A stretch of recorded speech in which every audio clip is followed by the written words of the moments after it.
Assalamualaikum class, how are you all? I hope you are enjoying your summer vacations. Now add some learning fun with your teacher Miss Rida.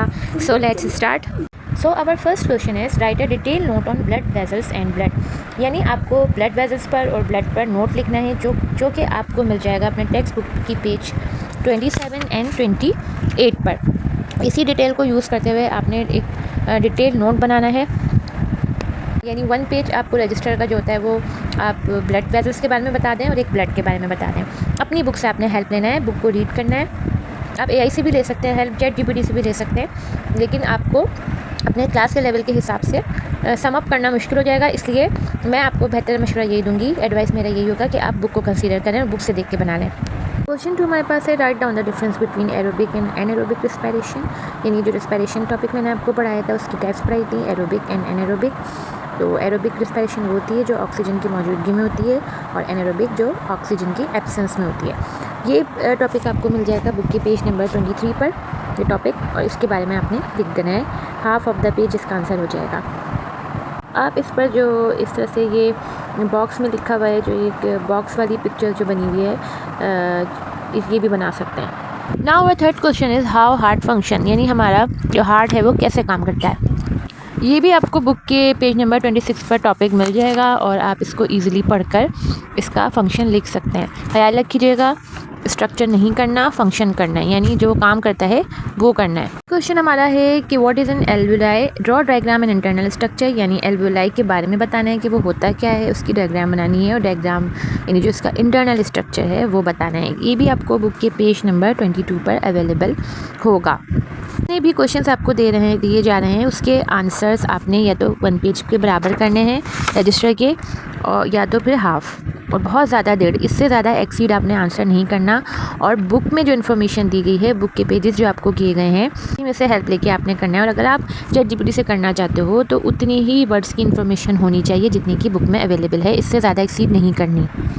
Now our fifth question is explain the internal structure of leaf with the help of diagram। Internal structure से आप समझ गए होंगे कि ऐसे structure जो हमें naked eye से नज़र नहीं आता, माइक्रोस्कोप से नज़र आता है। तो ये बुक में आपको मिल जाएगा पेज नंबर 3 पर। इसमें 2 डायग्राम्स बनी हुई हैं, एक लीफ की बनी हुई है और फिर एरोस की मदद से बताया गया है कि इसका इंटरनल स्ट्रक्चर है।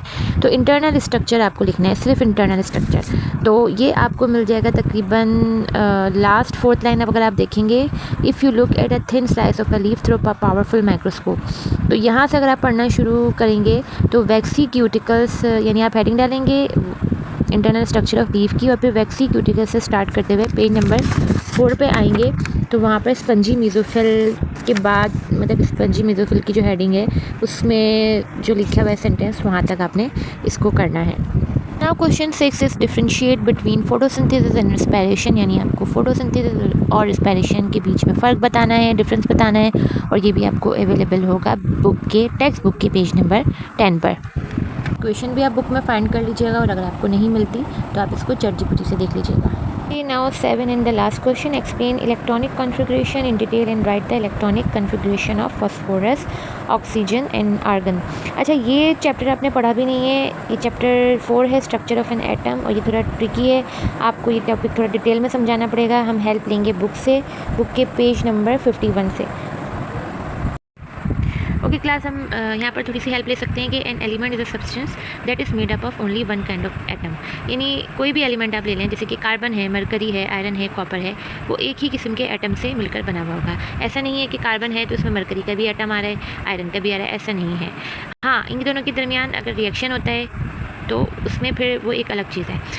ठीक है, तो चले हम बात करते थे एलिमेंट की। तो हमारे पास तकरीबन 118 डिफरेंट एलिमेंट्स हैं जो कि हम अभी तक डिस्कवर कर चुके हैं, साइंटिस्ट अभी तक डिस्कवर कर चुके हैं। ठीक है, इनमें से एलिमेंट्स जो हैं कुछ नेचुरल हैं और कुछ आर्टिफिशियली मेड किए हैं साइंटिस्ट ने। हर एलिमेंट का एक नाम होता है और सिंबल होता है। जैसे ऑक्सीजन का नाम ऑक्सीजन और सिंबल उसकी ओ है। ठीक है, कुछ एलिमेंट जैसे कि हीलियम है, नियॉन है, आर्गन है, वो किसी भी चीज़ से रिएक्ट नहीं करते क्योंकि उनका आउटर मोस्ट शेल जो है वो कम्प्लीटली फिल हुआ होता है इलेक्ट्रॉन से। अब ये बात आपको थोड़ी सी मुश्किल लग रही होगी, चलें फिर आगे बढ़ते हैं। यहाँ पर अगर आप देखें तो इलेक्ट्रॉनिक कन्फिग्रेशन आपको डिटेल में बतानी है। इलेक्ट्रॉनिक कॉन्फ़िगरेशन क्या होती है कि जैसे मैंने आपको बताया कि एक एलिमेंट है, ऑक्सीजन एलिमेंट को ही ले लें तो वो बहुत सारे एटम से मिलकर बनी है। तो यहाँ पर सिर्फ हम एक एटम की बात करेंगे। ये एक जर्नल स्ट्रक्चर है एटम का, यानी वो एटम जो बहुत सारे एटम मिलके जो एक एलिमेंट बना देता है। तो यहाँ पर अगर हम देखें तो एटम में न्यूक्लियस जो है, इसके अंदर प्रोटॉन और न्यूट्रॉन होते हैं, और ये जो ब्लू ब्लू आपको नज़र आ रहे होते हैं शेल्स में रिवॉल्व करते हुए, इस तरह से घूमते हुए, इसको इलेक्ट्रॉन्स कहते हैं। अच्छा, अब ये इलेक्ट्रॉन्स जो होते हैं वो मुख्तलिफ इनके शेल्स में कर देते हैं। देखिए अगर आप देखें तो 3 शेल्स हैं, first shell, second shell, third shell, इसके अंदर ये रिवॉल्व कर रहे हैं। फर्स्ट शेल में आप देखें तो सिर्फ 2 हैं, 11 और 11। सेकंड शेल में 8 हैं, 1 2 3 4 5 6 7 8। थर्ड शेल में हमारे पास कितने हैं, 1 2 3 4 5 6 7 8। ये कंप्लीट नहीं है क्योंकि थर्ड शेल में हमारे पास डिफरेंट नंबर ऑफ़ एटम्स होते हैं, वो हम अभी पढ़ते हैं। ठीक है, तो समझ में आ गया कि एलिमेंट एटम से मिलकर बना हुआ है, और ये एक एटम का स्ट्रक्चर है। बीच में न्यूक्लियस है जिसमें प्रोटॉन और न्यूट्रॉन होते हैं, और इसके इलेक्ट्रॉन्स रिवॉल्व कर रहे होते हैं। अच्छा, अब जिस चीज़ में रिवॉल्व कर रहे होते हैं उनको ऑर्बिट्स कहते हैं या शेल कहते हैं, और हर ऑर्बिट और हर शेल में एक स्पेसिफिक नंबर ऑफ़ इलेक्ट्रॉन्स होते हैं। ठीक है, जैसे कि फर्स्ट शेल है तो उसमें 2 होंगे, 2 से ज़्यादा उसमें नहीं हो सकते। सेकंड है तो उसमें 4 हैं। ठीक है, 4 से ज़्यादा, सेकंड में 8 हैं, 2 4 6 8। 8 से ज़्यादा हम चाहें तो 10 रख लें, तो ऐसा नहीं कर सकते। ठीक है, तो अब इन इलेक्ट्रॉन्स की जो डिस्ट्रीब्यूशन है बेसिकली, कि फर्स्ट शेल में 2 हैं, सेकंड शेल में 8 हैं, और आगे शेल में वो बढ़ते जाएंगे। तो इस डिस्ट्रीब्यूशन को, इलेक्ट्रॉन्स की इस डिस्ट्रीब्यूशन को कहते हैं इलेक्ट्रॉनिक कॉन्फ़िगरेशन। ये आपको पता चल गया। ठीक है, इस तरह से लिखा हुआ भी है कि फर्स्ट शेल में 2 इलेक्ट्रॉन्स हो सकते हैं, सेकंड शेल में 8 हो सकते हैं, थर्ड शेल में 18 हो सकते हैं। ठीक है, 18 तक हो सकते हैं। अच्छा, इन शेल को अगर हम चाहें तो ये फर्स्ट शेल हो गया, सेकंड शेल हो गया, थर्ड शेल हो गया। इसके नेम है, फर्स्ट शेल का नेम है K, सेकंड का है L, थर्ड का है M, और सॉन जो आगे आते जाएंगे, M के बाद N वगैरह आता है। ठीक है, अच्छा, electrons capacity of a shell can be calculated by formula 2n where n is the shell number. यानी यहाँ पे हम इलेक्ट्रॉन्स कैपेसिटी को, अगर हम किसी शेल में इलेक्ट्रॉन्स कैपेसिटी यानी उसमें कितने इलेक्ट्रॉन्स हैं उसको जानना चाहें तो हम इस फार्मूले के ज़रिए से जान सकते हैं, 2 and 2 के ज़रिए से। जैसे कि 2 है, अब n है, where n is shell number, n है। अगर हम n शेल नंबर यहाँ पर हमें पुट करें, जैसे कि अगर हमें फर्स्ट शेल की कैपेसिटी मालूम करनी है कि उसमें कितने इलेक्ट्रॉन हैं, तो शेल नंबर यानी 1 है, मैंने बताया ना, 1 2 3 shell number not electron, shell number 1 2 3 KLM।